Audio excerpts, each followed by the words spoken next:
Let's start with a very interesting Reddit story from Kole Karmot. If you don't like the way I teach, why don't you complain to someone about it? So today at work, we were talking about my rather bad handwriting, and it reminded me that perhaps the proudest moment of my life could be considered malicious compliance. If it is not, I apologize. But the reason why I am posting this is because I did what I did with the intention to get my teacher in trouble, which worked in the long term, but I did not expect the events to follow my compliance to occur.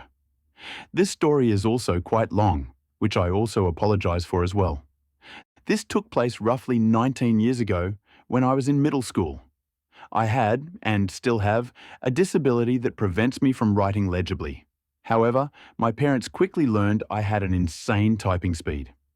As a result, my ADHD psychologist and parents got me an Alpha Smart word processor for my 5th grade Christmas present. It would be an understatement to say this was a life changer. My assignments became so much easier. I knew the stuff but couldn't write it down. My attitude about school changed, and I became the hip popular kid at school for having this fancy new piece of cutting-edge technology. None of my teachers between the 5th and 7th grade had an issue with this, and were quite impressed by the technology. Mind you, word processors weren't exactly new, but seeing them in schools were unheard of at this point, as they were quite expensive. This changed in the 8th grade with Mrs. Grump. Mrs. Grump was your traditional old woman who looked like my great-great-grandmother. Grey hair, wrinkles upon wrinkles, a bead necklace that reached past her breasts, flower print outfits, and clip-on earrings. Seriously, she was one bobbed hairdo away from being Karen's grandmother. First day I took my word processor out, she was on my back.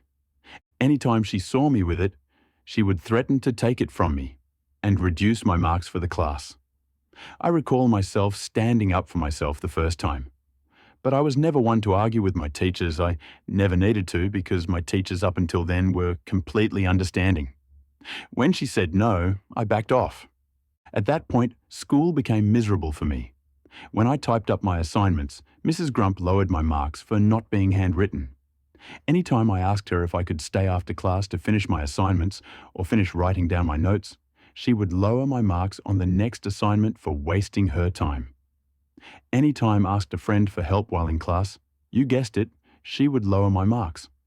Luckily, as most of my fellow students understood my problems, a group of them approached me and offered to help me. They started offering me their notes each evening so I could bring them home and photocopy so I could keep up with everything. We also hung out in the library at lunches, and they actually helped me with my handwriting so it could be at the very least legible, allowing me to write out my homework, despite it taking super long. I genuinely don't know what her problem was, but she began reducing my marks because of poor handwriting and inspecting my binders to make sure I wasn't stealing other people's work. If she found a photocopied note, say it with me, she would lower my marks. This was absolutely ridiculous as none of my classmates were marked in such a way. Now, as I explained, I am not one to question authority. Despite being miserable with Mrs. Grump's attitude, I quietly accepted I would probably fail. Unfortunately, I don't remember why my parents didn't help, but I think it might have been due to my older brother being part of Mrs. Grump's in the past, and they thought I was being overdramatic. ADHD, remember? With the background out of the way, on to the compliance. I don't know what happened this particular day, but I had a sudden surge of confidence. It was a particularly bad day. I remember we were doing an assignment involving microscopes in class. We needed to describe what we saw, and instinctively I brought out my word processor. I put it on the table and looked down into the microscope, but when I came back up, Mrs. Grump was standing at my desk with my word processor in her hand. "Mrs. Grump, I am confiscating this and throwing it away." Me, stuttering. "But I need it and it's expensive." "Mrs. Grump, too bad. I have warned you many times not to bring it out in my class. You didn't listen, and so these are the consequences." At this point, she put it in her cabinet unit and shut the door. Everyone in the class was silent, and Mrs. Grump sat back down. Some of my classmates tried to calm me down. I was crying, and Mrs. Grump didn't care. In particular, I recall, of all people, one of the students who usually bullied me trying to cheer me up. We'll call him Jim from now on, as Jim now works as a coach at a gym now. I didn't work on the assignment, and when Mrs. Grump came to take my blank sheet, she scoffed. "And if you don't like the way I teach, why don't you complain to someone about it?" I left the classroom, defeated. But to my surprise, during lunch, Jim came up to me with my word processor in hand. He stole it out of the teacher's cabinet while she was returning the microscopes to the lab. He told me he was going to keep it in his locker till after school when he'll return it. That way, I wouldn't get in even more trouble when she finds it missing. It was at that moment when I snapped. I don't know what it was. Maybe the fact that the person who had bullied me for so long was the one helping me. But I wanted Mrs. Grump gone. But what was I going to do? Well, complain to someone, of course. She is the teacher, and it's not like me to disobey the teacher. Now, in any other situation, I honestly don't think this would have worked, but I got extremely lucky in regards to the events that followed this decision. So myself and Jim went to the school's principal during lunch. Me and the principal, up until this point, had never officially met as she had just started at the school this year after the previous principal retired. We are going to call the principal Mrs. Awesome. Mrs. Awesome was eating at her desk and was surprised to be interrupted, though she did sigh when she saw Jim. I know for a fact those two were well acquainted. I think she thought the two of us had gotten a fight, so she asked me to sit down and for Jim to wait outside. I started explaining to her what happened in class, and after she realized Jim wasn't to blame, she called him back in to support my story. When I mentioned the word processor, however, her eyes lit up. Despite never formally talking before, it was clear she knew who I was. The discussion shifted to the word processor itself, and she asked me to go over its functions and everything. I showed her how I could type on it, transfer the files to a computer to either print off or email. The typing tutorials loaded on it. I explained why I needed it, showing her my handwriting and how I had relied on it since the 5th grade. She and Jim seemed quite interested in it, taking notes and everything. At the end of the impromptu tutorial that lasted, Mrs. Awesome thanked me and had us step out for a moment. After she brought me back in, she explained to me that there was nothing she could do at this point in time. She gave me an out-of-school suspension for a week, but explained I was not in trouble at all, and it wasn't being marked against me. The explanation I believe she gave was for stealing out of the teacher's cabinet, though I wasn't required to return the word processor. This also got Jim out of trouble as well, which he was thankful for. Mrs. Awesome said that everything will be taken care of next week when I return, and she'll contact my parents explaining the situation. The week I was off, Jim was coming by and dropping off his homework so I could photocopy it and not fall behind. Quite frankly, at first I thought he just wanted me to do his work for him as it was a complete 180 on how he used to treat me. But we became good friends after this happened. Even asking him today, Jim doesn't recall why he treated me better after Mrs. Grump took my word processor. During those days, my parents were on the phone constantly. I wasn't aware what was going on, but they bought me a new game, bought takeout a lot. Genuinely, I felt pampered. My parents came in with me when I returned, but rather than to the classroom, I was brought to the school's boardroom instead, where a bunch of people in suits were. My family doctor and ADHD psychologist was also in attendance, which honestly shocked me. Mrs. Awesome explained to me that these were representatives from the school board and that they were extremely interested in my word processor. In hindsight, it was a bit of a dick move for no one to inform me that I was being brought in front of the school board to present my word processor. But I began explaining it like I did to Mrs. Awesome, showing the different functions and such. After I finished, my family doctor and psychologist gave a better explanation than what I gave as to why I needed it and how it helped. And it ended with my parents explaining how it has changed my education and how I enjoyed school. Honestly, I don't recall the immediate response, but a day later, Mrs. Awesome did explain everything to me. Apparently, she was actually a sitting member of the school board who had been standing in as principal that year until they found a replacement. When I showed her the word processor, she saw the potential they had to help students such as her own daughter, who had similar circumstances as me. She contacted the school board about potentially investing in some word processors for each school in the district for the next year, but they wanted to see it first. Again, this was a rather new concept, all things considered. That's why she needed me that day, and why she allowed me to stay home for the week, as there was no rule in place to protect the word processor from being confiscated and possibly destroyed. I still question why I was never informed until the actual meeting, but whatever. Anyways, due to the presentation, I was given permission to continue working on my word processor, much to Mrs. Grump's dismay. She was also required to adjust all my previous marks to remove her deductions. Meanwhile, the school board decided on ordering 5 to 8 word processors for each school in the district for the next year, this school getting 8 as it was a larger school. Students in what was called resource class, basically a class for students who needed extra attention, had the option to sign out the word processors for a day to help work on them in-school assignments. There was an altogether increase of the resource students' marks as a result of this change, I've been told, and the school board began looking into other ways to help students. But what about Mrs. Grump? Other than having to readjust my marks and allowing me to use my word processor, she got off scot-free. It's great and all that, I made a huge difference in my school district. But how did Mrs. Grump get her just desserts for making 8th grade a living hell for me? Well, I don't know if this was mere coincidence, outside interference, or a parting gift from Mrs. Awesome after she returned to her position in the school board. But all resource students coming into the 8th grade had been assigned to Mrs. Grump's class the next year, and as a result, they were signing out the word processors constantly in her class. I learned this because my 9th grade class was right across the hall from her classroom, and windows in the classrooms allowed me to look across into her class to see 4 to 6 students typing up a storm on their word processors. This came to a head, however, when Mrs. Grump took one of the word processors and threw it out the window.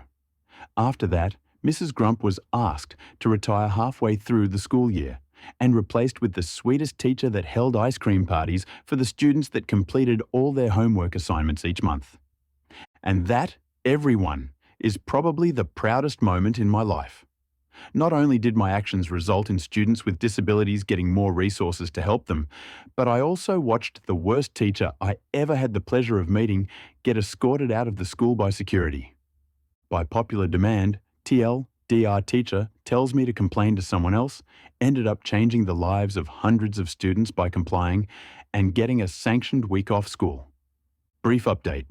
I really didn't expect this to blow up like this, so I thought I would elaborate on a few things, specifically regarding why I didn't get my parents involved. Asked my mother this, and she recounted this story. I was actually quite embarrassed by my parents at the time due to something that happened in the 7th grade.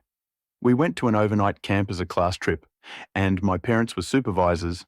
My father accidentally set fire to my tent, so I was forced to sleep in their tent instead.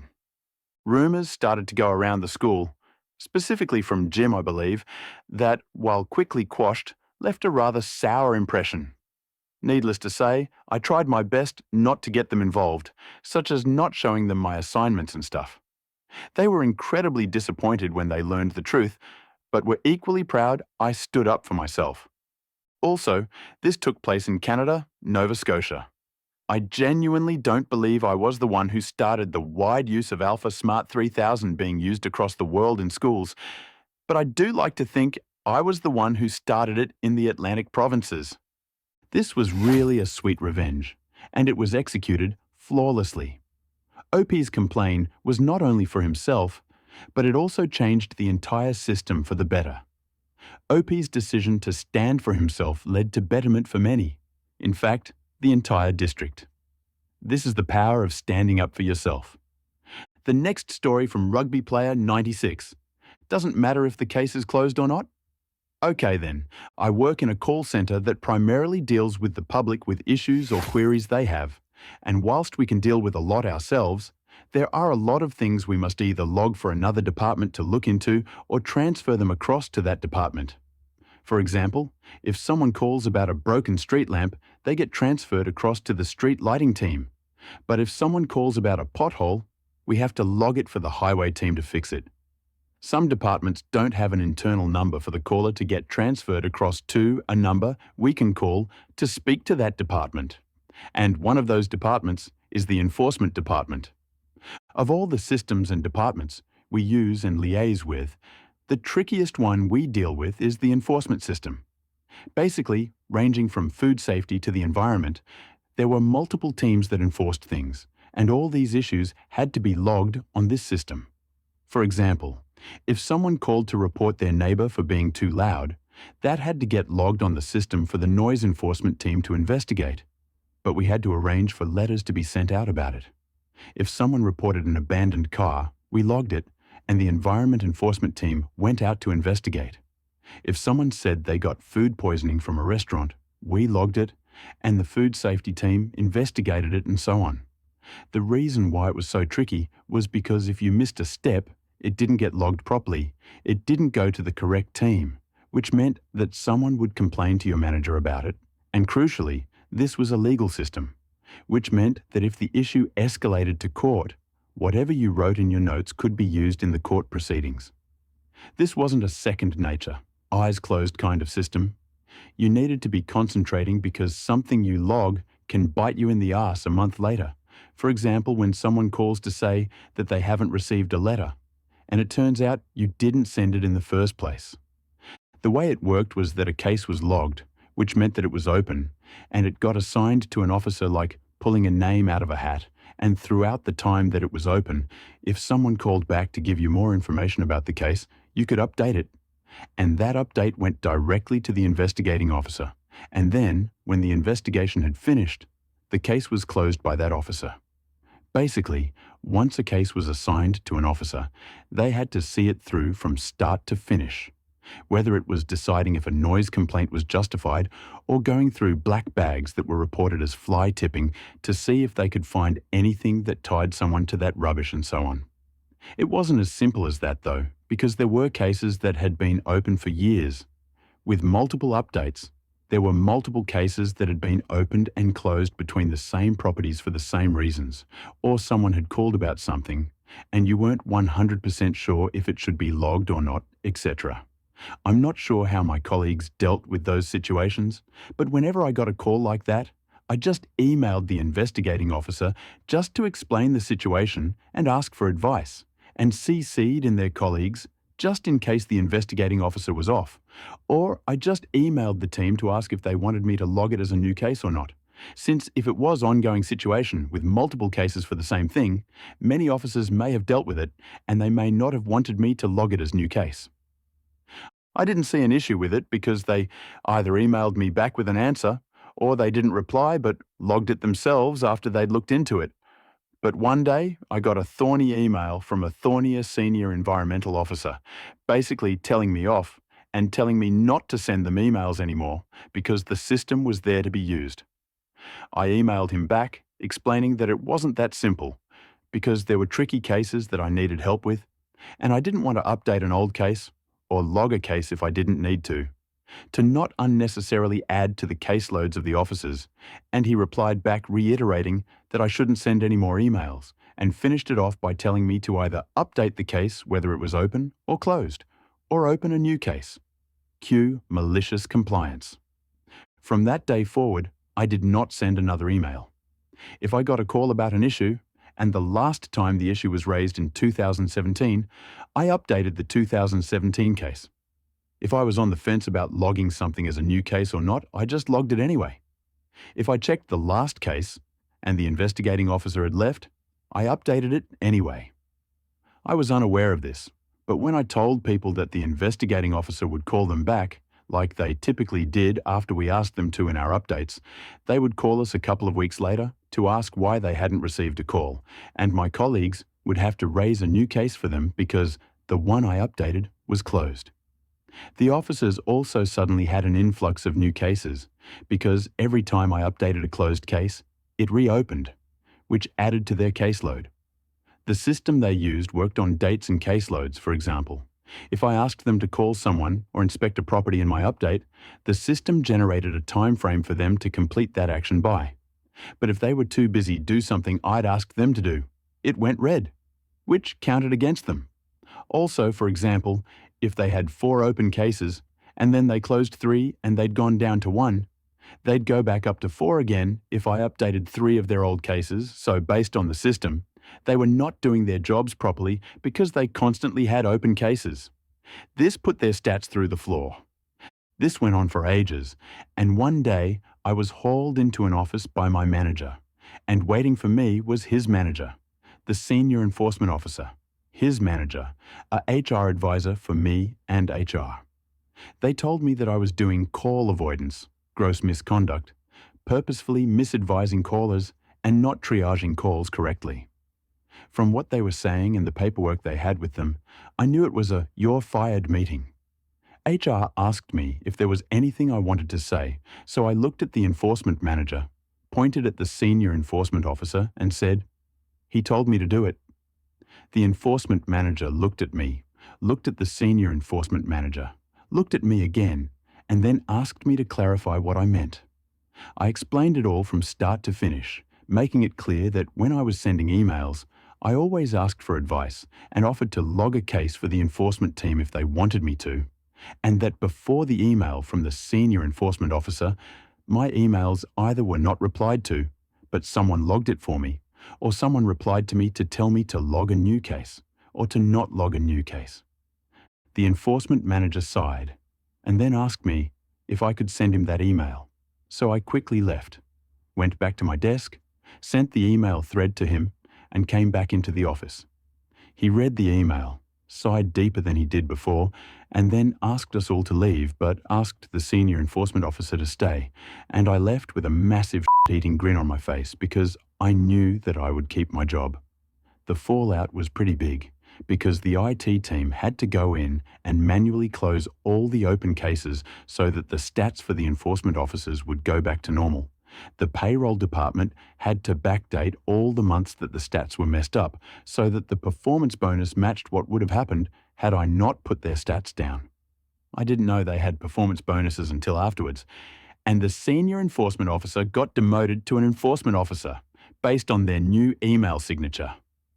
A couple of weeks later, when the enforcement manager was less busy, he emailed me to basically say that he gives me permission to go back to emailing the enforcement team about cases, but I should use my own judgment.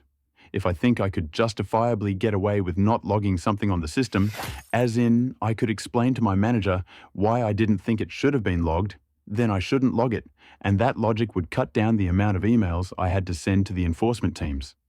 No one got fired, but someone got demoted, and a lot of work happened in the background to fix what I did. The malicious compliance was flawless and was executed perfectly. The arrogant officer got the consequences of his flawed directive, which finally led to his demotion and caused a huge chaos in his team.